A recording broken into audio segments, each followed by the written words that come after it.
Hey guys, today we're going to cover the fundamentals of shooting off of a bipod. And a bipod really is one of the most valuable tools that we can take into the field to make sure that we are going to be successful, whether it's on a hunt or hitting the range or whatever else. Really, any shot past offhand shooting ranges, a bipod is going to be our default or our first choice for getting stable to make a shot. There are always going to be instances where maybe pulling out a tripod or shooting off of a pack or whatever else to improvise are going to be an option, but bipod should always be our #1 choice when it's available. To get a firm grasp on the fundamentals of shooting off of a bipod, we need to start from the bench. The reason we start at the bench is if you look at the history of precision and long-range shooting, bench rest shooters typically will be using a big heavy front rest and a sandbag in the rear to get ultimate stability and also to achieve as much repeatability in the recoil of their rifle system as possible. Any inconsistencies in the recoil of your rifle is going to introduce inconsistencies downrange, which results in opening up of your group size. Now, as hunters, we're not going to carry a big heavy front rest into the field with us, so we would like to train and practice with the same gear that we're going to be hunting with. There are ways that we can achieve that same repeatability and free recoil in a rifle with a bipod. We just need to be mindful of a couple things. First thing is your actual rifle design. The way we're building these Gunworks rifles with the brake here and the forward angled baffle, we're doing everything we can to mitigate any kind of muzzle rise that's being introduced into that rifle. That's also being affected by how you're addressing that rifle and handling the recoil on the rear end. We cover all of those fundamentals of shooting in different videos. You can go check those out. Also with the bipod is making sure that you're handling the angles and the load on the bipod correctly to avoid any kind of inconsistencies or movement in that rifle that's going to change from shot to shot. Now, you hear us talking a lot about loading the bipod, and honestly it's a little bit of a misnomer because I think a lot of guys get that in their head and start overloading a bipod. Really what we're talking about is reaching the wall or taking up the slack in the bipod to where when you're firing, that bipod is in the forward position. If you're starting with the bipod in the rearward position, introduces tension into that system. When the recoil on a rifle goes off, you're going to start introducing muzzle rise and some skipping into the rifle system. That is what is going to cause more point of impact shift when you're firing.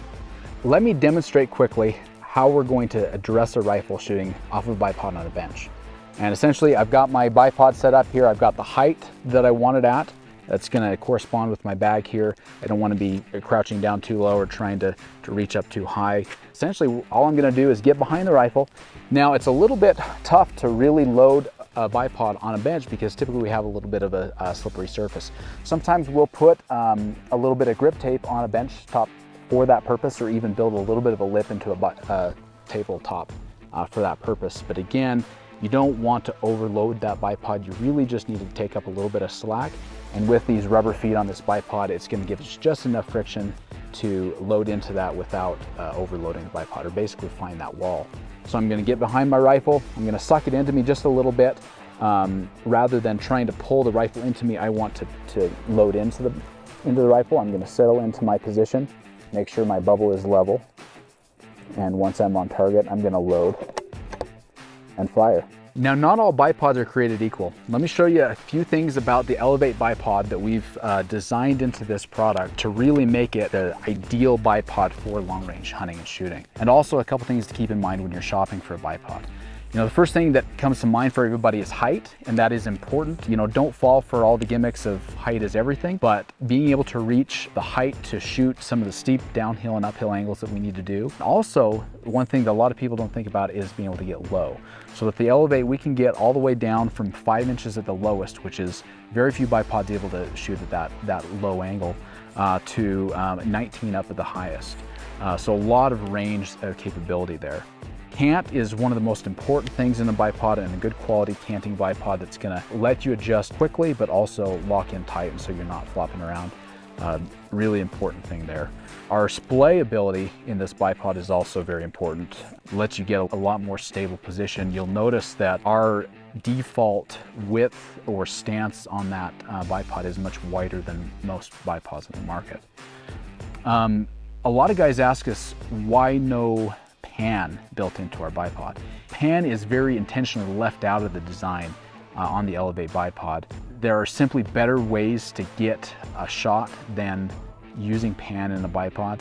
We're very rarely taking moving shots on animals, and simply moving the bipod and keeping things square to your rifle, really square angles in everything that we're doing, is going to introduce better consistency and repeatability in our shots. So something to avoid at all costs really in a bipod. You know, spike feet is one thing. We do have spike feet coming down the line. A lot of guys get pretty caught up in the hype of spike feet. They have very specific applications, but I will tell you that 99% of hunters out there are better off with a standard rubber foot. The big kind of UFO shaped rubber feet on this Elevate are absolutely awesome. We designed this as a 2-position leg on the bipod. Essentially, it's folded or it's open and there's no in between. And the reason for that is some people build an angled position into the legs. You're doing yourself a disservice using a bipod in that way, because you're going to start seeing a lot of muzzle flip with legs catching when that's done. We want right angles in everything that we're doing as often as we can.